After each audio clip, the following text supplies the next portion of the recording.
Well, now that you have 2020 vision, what out of these potential transfers? We already talked about Jordan Addison. I know that was a great Nice segue. segue, dude. Damn, that was smooth. Maybe you should host this shit from now on. I'll take you up on that offer a few There we times at go. least. Once I get Party more foul. confident. I need to take a drink.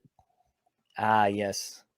We have a party foul banner. So if anybody ever joins us for a Husker fan hangout, we say with hesitation that we do not condone foul language.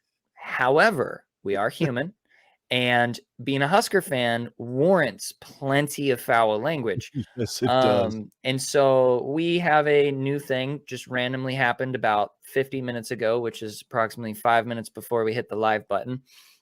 I created a banner that is party foul, take a drink. So if you do cuss on our podcast, when you are a guest, you are required to take a drink of whatever beverage you are drinking. So happens that for me, I don't drink. So I win this game every time because then they just sip on a LaCroix or a root beer or whatever. So I don't have the effect of unwarranted inebriation. However, back to the segue. With your 2020 vision, we have, according to Twitter, according to Reddit, and all of the media sources of the chitter chatter going in the underground, we have 3 potential transfers. 2 of them are a little bit more likely than one, but we have 3 4-stars. 2 of them come from Alabama. 1 comes from Florida. These are the names that have been floating around, as Husker Nation tends to be. We have potential names, and then somewhere out of nowhere, somebody commits from somewhere that nobody's been talking about, and that's usually how it goes. However, with these guys, I mean, it would be really sick if we got a couple 4-star guys from out in Alabama and Southern country like Florida. We got 4-star nose tackle, potential nose tackle. With these guys, these 2 nose tackles that I call them, is just because that's most likely that's literally the only position that I can see them playing because they're just big freaking beasts. We got 4-star nose tackle Stephen Wynn from Alabama. Then 4-star nose tackle Lamar Goods. That's a sweet name. From Florida. And then the win too, because that's what we need to do. Sorry, that'd be win some goods. And then the one that's I want to say it's sort of less likely, just word on the street. Kane Williams, defensive back Kane Williams from Alabama as well. So we got 2 guys from Alabama, 1 guy from Florida, potentially on our list. I think the only reason why their names are getting recognized so much is because they are super high caliber guys. Don't know the actual potentiality of them coming here, but do you think any one of those 3 guys, 2 combination of the 3, do you think we get any of them?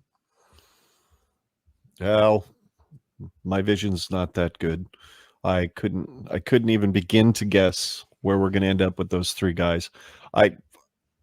Quite frankly, some of the podcasts I've been listening to the last couple of days are about 3 days old, 2-3 days old. So I've not gotten to the point where some of these podcasts may have mentioned those guys. So my educated opinion is one that's not educated at all. So I have no freaking clue. Hey, there you go. I didn't have to put the party foul back up there. I wanted to, though. Damn it, I wanted to. No, I don't know. What do you think? Do you have any kind of a read on it based on anything that you're hearing? I saw somewhere in the Reddit comments. I'm trying to find it right now, and I don't remember, or I can't find it right now, but I saw 1 or 2 of the guys are visiting from somewhere like May 12th to May 15th. So we are getting some visits from 1 or 2 of the guys. I'm trying to find it right now. Let's see, yes. Okay. So this is a post from T_Dubsy, for potential transfers. And he states, does not give does not give his resources, so this is just word from this guy. Let's see, where do I start? Holding official visits for former Florida defensive tackle Lamar Goods and former Alabama. Oh, so the DB, Kane Williams, is visiting somewhere between May 12th and May 15th. So that's good. No pun intended. That's a win-win. Oh God, we're terrible. Hey, I got to throw the dad jokes in. That's my job, for God's sake. And then maybe they'll get, maybe one of those guys will get a NIL deal from Raising Cane's. Oh God! I've always said Casey's needs to be NIL for Casey Thompson. And Rogers, for that reason. Maybe he would have stayed. That pizza sucks, though. Really, it used to be good. I still think it's good. Hot take. So long as the pizza's hot, then it's yeah. But yeah, no, I don't. I have no idea. If I'm drinking Kool-Aid, I imagine that we have a 50-50 shot at getting one of them to commit. Okay. But the fact that I am committed to not drinking Kool-Aid this offseason, hard probably not. You, man. Probably. I'm drinking Kool-Aid. I just have half sugar in it. I'm not fully sweetening it yet, but I am drinking the Kool-Aid. I'm naturally an optimist, so it's really hard for me to lean completely into full pessimistic modes of thinking. I'm like a 60-40. I tend to think more optimistically, but the pessimistic side of me always just creeping back there, like the devil on my shoulders, like, hey, but how is this gonna suck? Yeah. How are we going to figure out a way to beat ourselves half to death with this positivity that it seems like our team has done for years and years and years? Yeah, I do think that there is a good selling point for either one of these defensive linemen, just in the sense that for a fact that you are going to be in a rotation. You're going to get a good NIL deal coming here. That you're going to get the utmost attention from our fandom, like paying very close attention to what you can provide for our defensive line. Yeah. And like you said, the pedigree of having Mike Dawson as a defensive line coach. Like, of course, if you are two guys from Alabama, like, you already know that if you even find yourself as a number one at any point in your career, you're making it into a draft. So, I mean, that might not necessarily be a selling point, but I guess this is my thought: is going to Alabama is an insanely hard thing for any D1 athlete to do. It is not an easy place to play football. They hold their guys to an insane level of accountability. They do not have fun. It is military style football there. They do not F around. And so whenever people transfer out of Alabama, I always have that little like, are you not one of those guys? Are you not a guy who can handle a boot camp style, like, training regimen? Like, are you a hot shot? I'm not saying that these guys are that, but it's always in the back of my mind that when somebody's transferring out of Alabama, it's because they just aren't about the grind, Yep. I'm with you. Yeah, I sure hope we get, there's three of them, right? There's three guys, one from Florida, two from Alabama. What if we went 1 for 3? If we went 1 for 3, my guess is both of us would prefer a defensive lineman. Absolutely. Over the DB. We've got DBs coming out of our rear ends, for God's sakes. And Lord knows, we really don't need any offensive players right now, because we're probably going to have to shed a few before fall camp comes along. Mickey Joseph said it himself, right? That guys in his room are not playing for playing time or a spot on the depth chart. They're playing for a roster spot, which I don't know, maybe that kind of gives you a little bit of a glimpse into why Xavier Betts is done. He's like, I just wanted to be on the depth chart. Maybe I don't really want to have to worry about whether or not I have a spot on the roster. So, because it's unfortunately with the transfer portal, with NIL, that's kind of one of those things that comes along with it. That, if you're not getting the job done in a year or two when you're here after you get recruited out of high school, chances are we're bringing somebody from the transfer portal to replace you. It's just Yep. the new age of college football. I don't like it. I'd prefer to see Nebraska go back to being that developmental program that made them so doggone great in the 90s. You developed the trenches. You developed linebackers. You developed those core spots on the team, and then you enhanced those with some national recruits that were really, really good. For example, running back, that's what we did, though a lot of them ended up coming out of Omaha back in the day, which is good to see.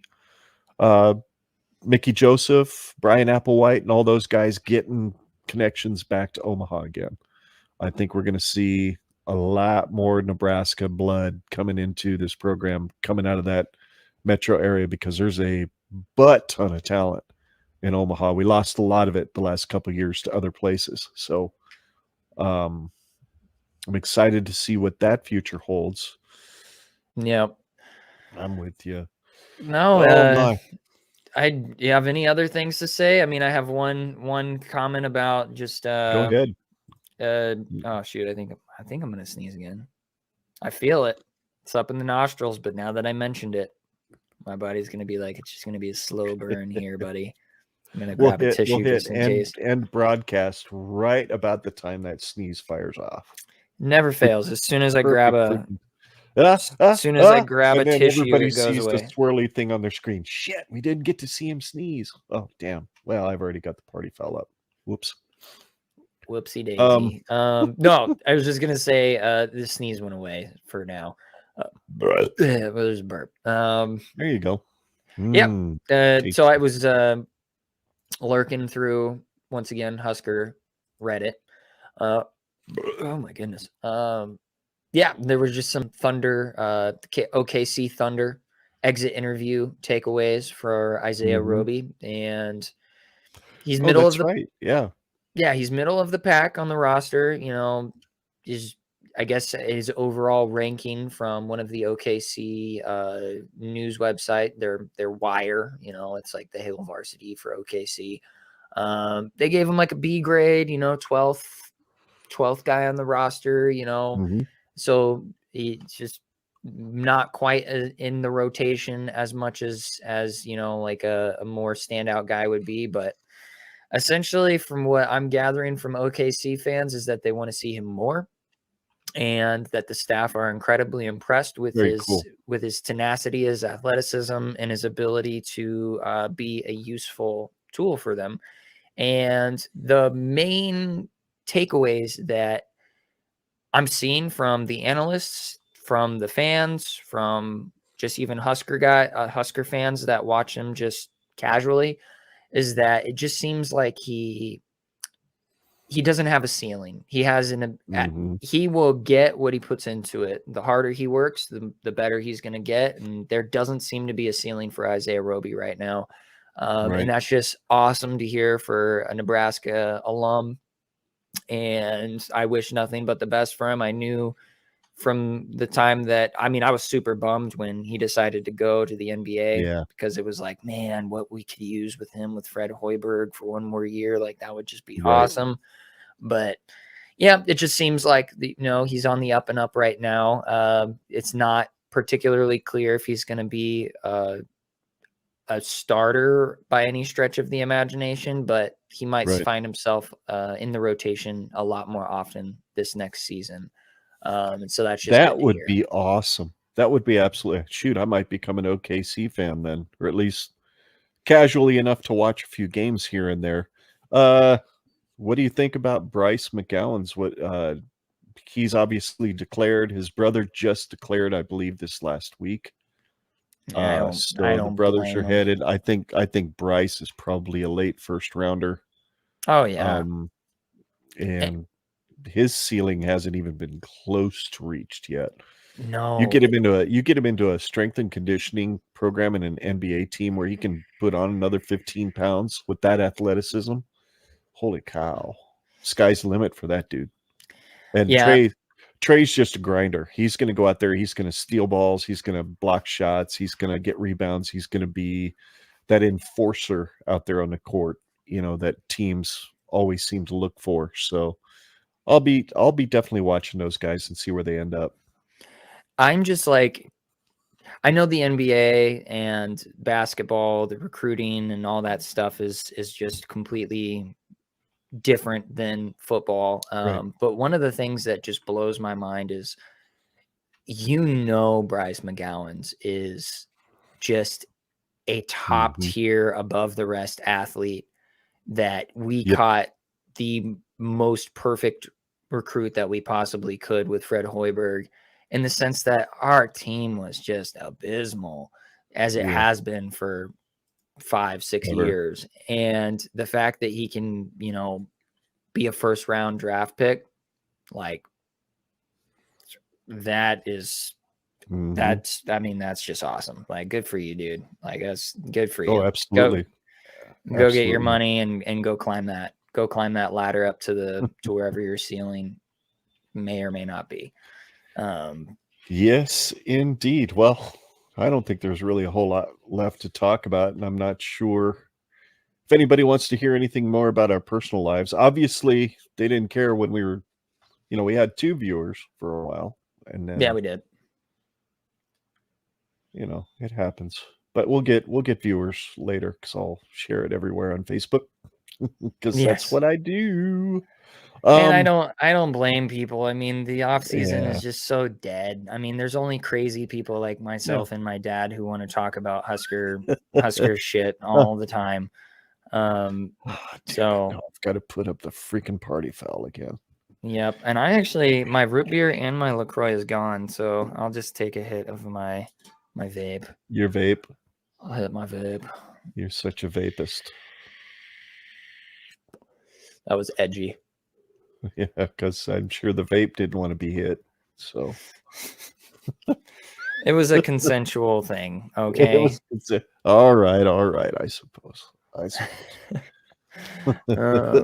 Yeah, no, I think that pretty much does it for this session of a Husker fan hangout, where it's just me and my dad, And we're both we're fans, Husker fans. So we're hanging out, and we're just hanging out. And it would be a whole lot more fun if a lot of you would join us. And any of you who happens to be listening to this podcast in audio form, please, you don't have to be shit. We don't know nothing. We just hang out and talk about stuff, talk out our booty holes for the most part, I would say. But we have a heck of a lot of fun doing it. And we've got some fun, exciting stuff coming up for the Generation Red podcast in the very near future. Most notably, beginning in August, we will do our first official preseason show on Sunday, August 7th at time to be determined based on our guests' availability. So stay tuned. We will be able to give you a little bit more info on who that guest is in the near future. Trust me, he's been on Hale Varsity in the past, so that's pretty flippin' cool. He's not a former player. Actually, he's not even technically a Husker fan, but he's in sports media. He's involved with the Big Ten, so it's going to be a lot of fun to hang out and talk about what he thinks Nebraska's chances are in 2022. And then on August 14th, I can announce this because they both confirmed, Abby and Meg from Twitter and the Pop and Kernels podcast back in the day will be joining us. So we will be diversifying our show finally. No more swinging phalluses.